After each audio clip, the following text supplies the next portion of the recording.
Alright, by now I think we all know the score. There's a new Nintendo console, I'm the guy who bleeds NES gray for life. You've been asking me what I think since the Switch is being treated like the canary in the coal mine for the future of Nintendo as a console maker, if not dedicated console gaming period, for whatever reason. So yeah, let's do it. And when we talk about gaming here, well... he likes to bring us guys back.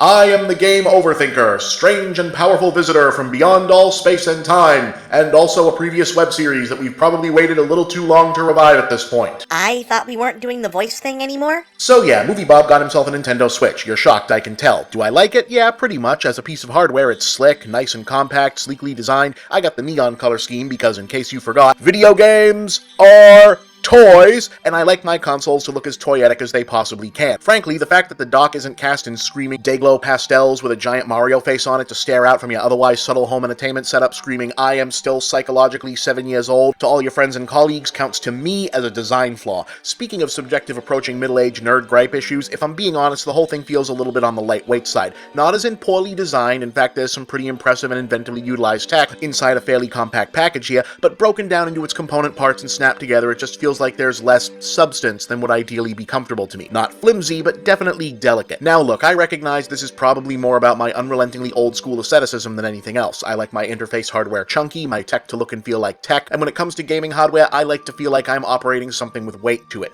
Maybe not can't lift without a forklift weight, but at least decent sized hardcover weight. More practically, something just doesn't feel right about a piece of Nintendo hardware that doesn't feel like it'd survive casual ownership by an average 6-year-old.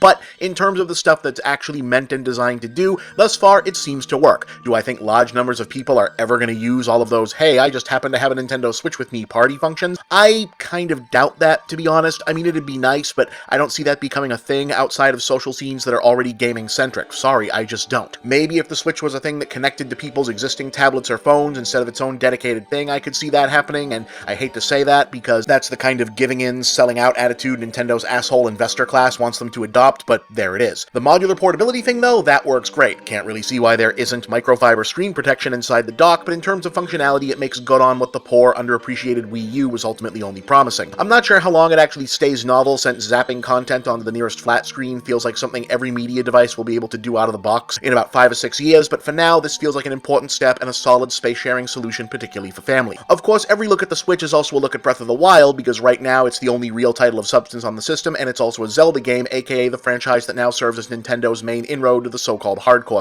I'll admit up front, I don't have the kind of free gaming time I used to, and this is very much a wander around and figure shit out type of game, so I'm not especially deep into it at this point, but so far it's a satisfying experience. I like the look, I like the feel, it plays great, feels both familiar and new, and that environmental effects gaming engine stuff with the catching on fire and conducting electricity is refined to an almost absurd level of polish. I just hope it holds my interest all the way through, which Skyward Sword ultimately did not, despite also being a perfectly lovely art object right until it wasn't anymore. That said, I can't really disagree with those who found the stuff seemingly ported in to win over fans of Dark Souls, Skyrim, and the various Ubi Sandbox franchises to be a bit of a mixed bag. I get that there's some leeway here because Zelda kind of invented the whole you can go anywhere, but some places are harder to go than others, so build up your gear first approach to an open world, but I've always kind of leaned in the direction, opinion-wise, that whole approach was always better suited to the abstractions of a top-down pixelated world rather than something like topographical pseudo-realism. Also, weapon degradation system in video games can all fuck right the hell off. Projectile weapons run out, melee weapons mostly don't, has been the Zelda way all this time for a reason, and there's already more than enough inventory management busy work being made from cooking your own power-ups and mixing your own elixir. It's overkill, it feels like work, I agree with Jim Sterling, and while I'm at it, I think it's a terrific game so far, and I expect my overall appraisal to remain as such, but let's not lose our fucking minds just yet.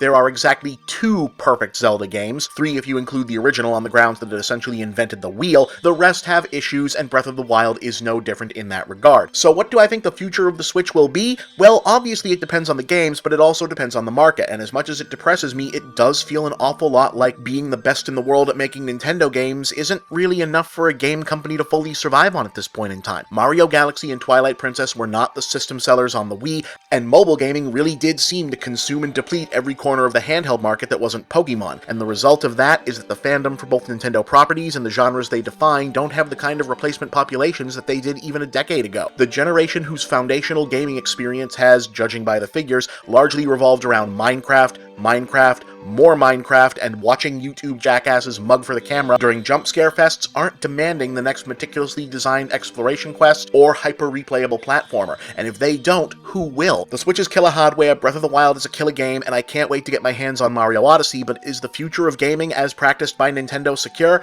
I don't know, and if it isn't, I don't know that any hardware or software can be killer enough to stave off the inevitable. Still, hope springs eternal, and I for one will be here for this kind of gaming and this kind of hardware until someone turns the lights out.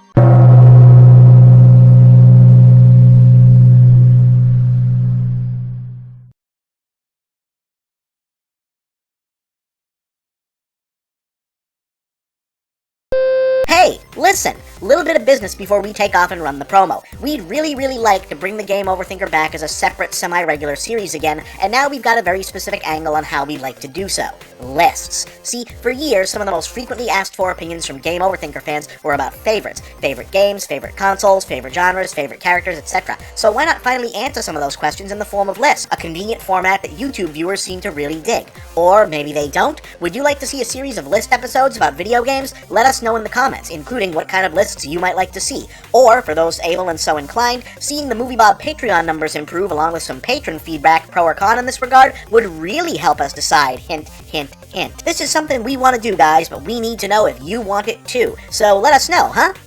Hey gang, here's a question that keeps coming up. If your handle is MovieBob, where are your movie reviews? Well, my old reviews are in a lot of places. You'll find many of them on my YouTube channel, but you'll find the brand new ones on Geek.com, an awesome site that's also your one-stop news source for science, TV, gaming, technology, nerd culture, the works. You can find all my reviews directly by going to geek.com/author/bchipman, because that's my real name, and you can get regular updates on all my reviews and all of Geek.com's other great content by signing up for their kick-ass newsletter at subscribe.geek.com. And don't forget to also subscribe to the Geek.com YouTube channel, where you'll find the videos that accompany my reviews and tons of other great content too. Remember, that's Geek.com, the Geek.com newsletter, and Geek.com on YouTube. Make sure you don't miss out on all the latest MovieBob reviews. You can also check out my own new website, MovieBob Central, where you'll find my blog, links to all my work, and shop for my books, ebooks, and future MovieBob products. And please remember to like these videos, share them with all of your friends, and subscribe to this channel. Thank you for watching another MovieBob production.